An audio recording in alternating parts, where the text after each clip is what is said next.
Children are a heritage from Children the Lord. are a heritage from the Lord. Children are a heritage from the Children Lord. are a heritage Behold, from children are a heritage from the Lord. Behold, Children are a heritage from the Lord.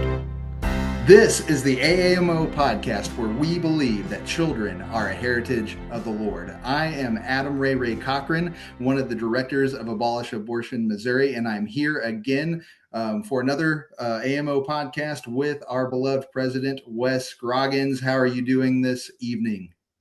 Doing all right tonight, Adam. Doing just fine. He's smiling right now, but he was yawning earlier. He's been out in the brush fields. But again, we are here to spread the message of abolishing abortion, especially in the state. That's why we have Missouri behind us. And so we are wanting to bring you an episode tonight to kind of drive some points home with what we have brought the last few episodes anyway. But we want to do a few little pieces of housekeeping. What is the next debate? We got two debates. Wes, what is the upcoming event that people need to have on their calendars? Okay, yep. The first debate is going to be Tuesday morning, August the 18th. It's going to be at 7 a.m. It's going to be on the Nick Reed Show on KSGF Radio. And that is 104.1 FM. If you are not local to the Springfield area, that's where the show is in Springfield. You can hear it live streamed. You can listen live to the morning show just by going to the website and clicking on the listen live button. So that is, Adam, the first debate coming up here in just a few weeks, actually.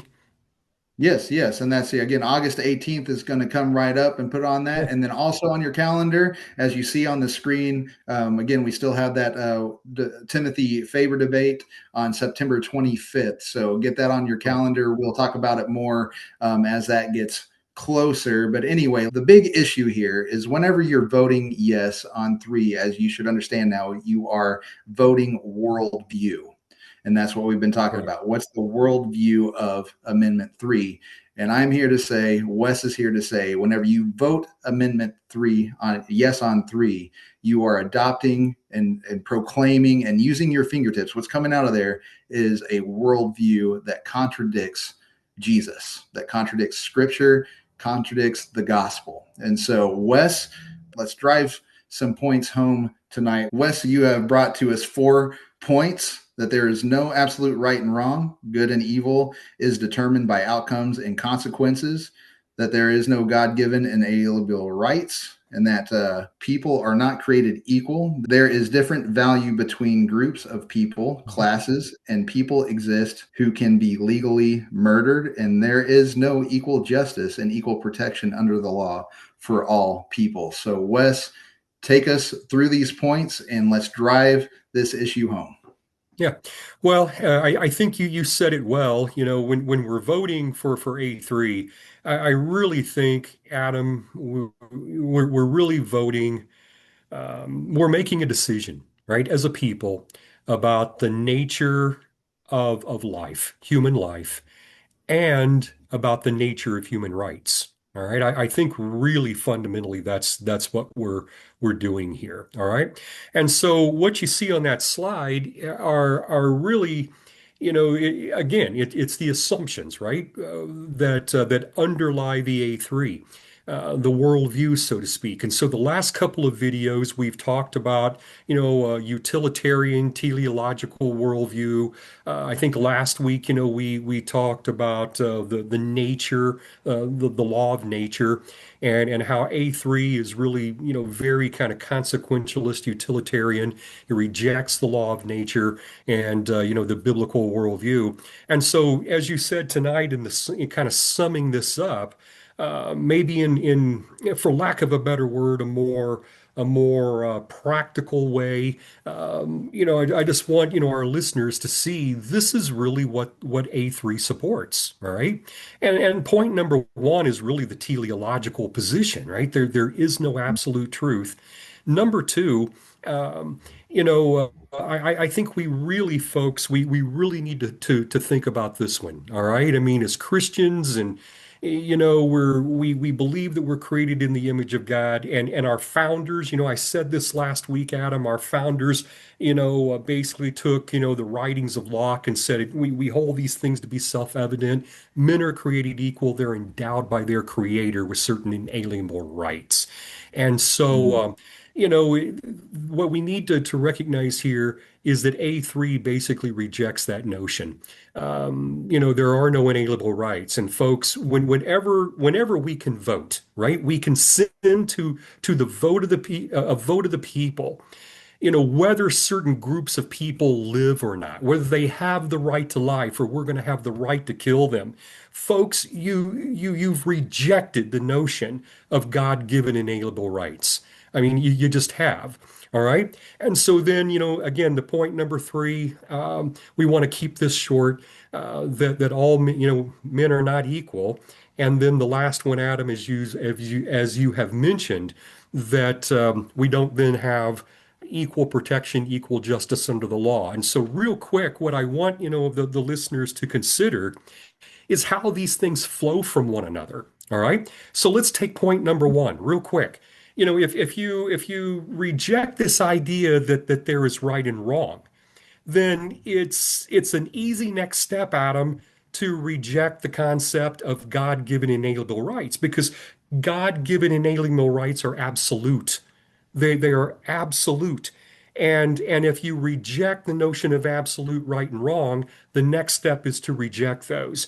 Now, when you reject this idea that we're not endowed by our creator with certain inalienable rights, it's not a big step then to conclude that, well, you know what, we're not all equal. There's differences then among us, and some maybe are more valuable than others, so to speak. And once you make that decision and you come down on that point, then it's not a very big step then to say, well, all people do not necessarily deserve equal protection and equal justice under the law. Why? Because we're not equal to begin with. We really don't have those inalienable rights. And so, that's I think important for us to see is how these follow and Mhm. proceed from one another. And the whole idea of the legislature and many of the pro-life groups out there fighting against the concept of equal protection under the law for the preborn.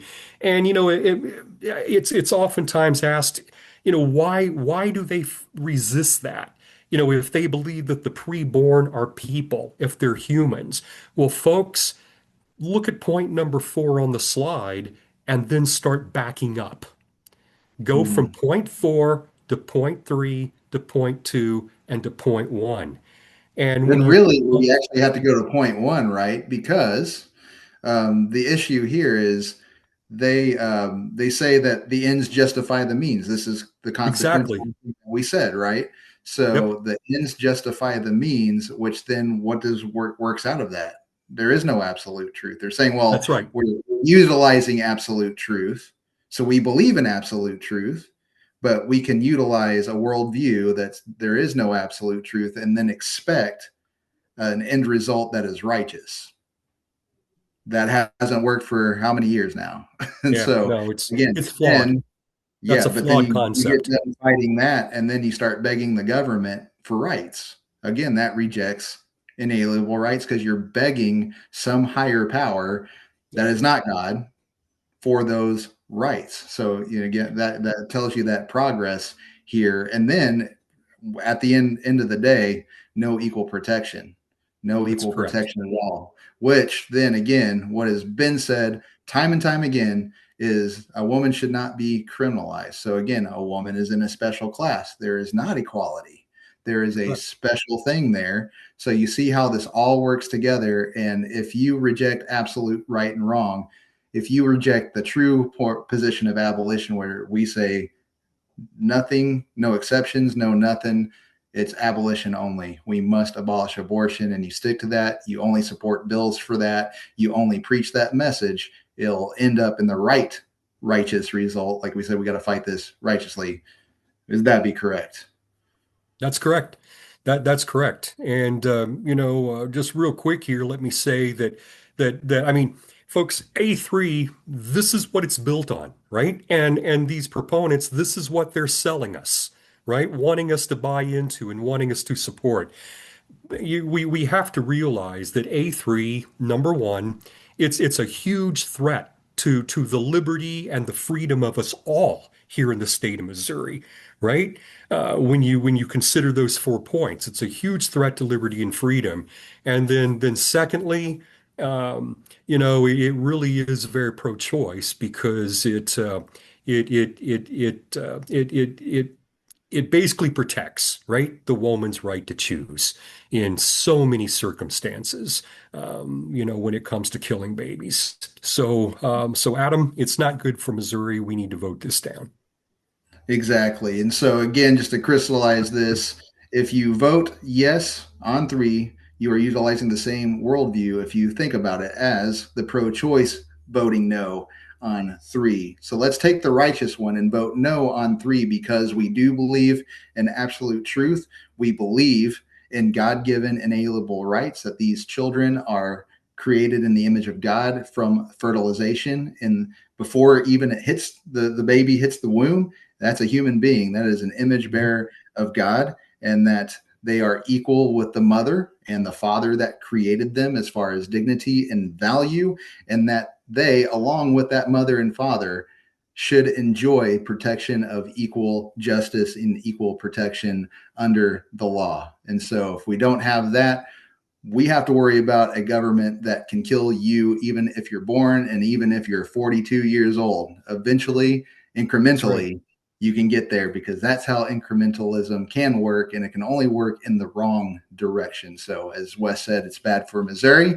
And as for AAMO, we say it's bad for Missouri. I think I could speak for the whole organization on that. So, well, guys, thank you for hanging out with us and making it to this podcast. If you have not listened, we have the other ones ahead of this in the queue. If you go on our YouTube page, you can look at the past few episodes, and this is the summation of it. If you're on the podcast app, you can go backwards as well. And if you haven't listened to those, please listen to those. Get this to your pastor. Get this to your congregation. Get this to your family, your friends.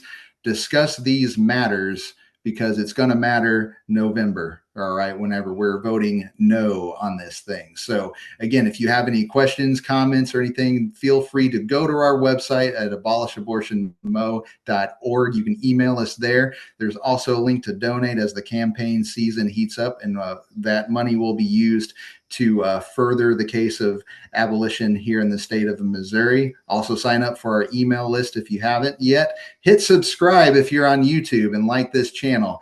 Go to our Facebook page, like that. Go to our X accounts. We like to interact with you on there. There's tons of ways to get involved with AAMO and talk to us and have us talk to you and create just a bigger, broader community and conversation out of that. So with that said, this is the AAMO podcast where we believe that children are a heritage of the Lord.